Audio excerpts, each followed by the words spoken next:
The one thing they don't have yet, which is why our first team hasn't gone to Onshape, is CAM.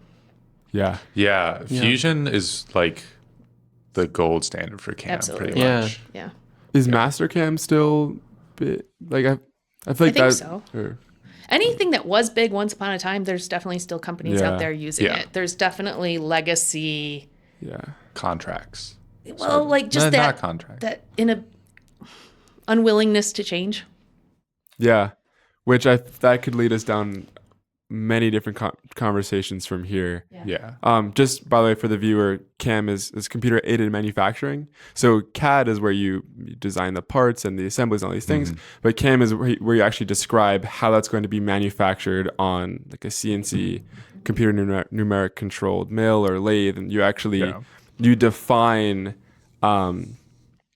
tool paths. So you define like how things will be cut, or maybe you're 3D printing how things will be built, sliced. So I want to see a lot more autonomy in CAM. I think that so for example, 3D printer slicers are really good.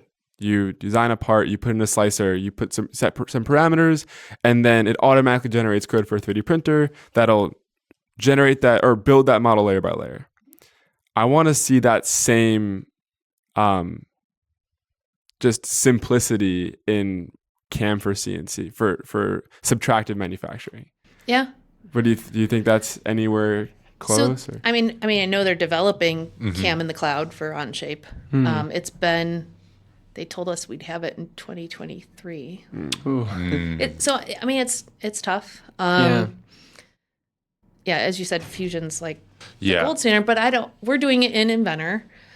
I don't want to say, oh my gosh, this Onshape assembly is so perfect. That's where I need to be. But then every time I'm like, oh, nope, that's the wrong diameter hole. I need to export my part again, bring it in, set up new tool paths. So because the communication between the design studio and the CAM are internal, if I change my drill diameter, all I have to do is you need to be sure when you're going to make your CAM pathing that the part is what you actually want to be manufacturing.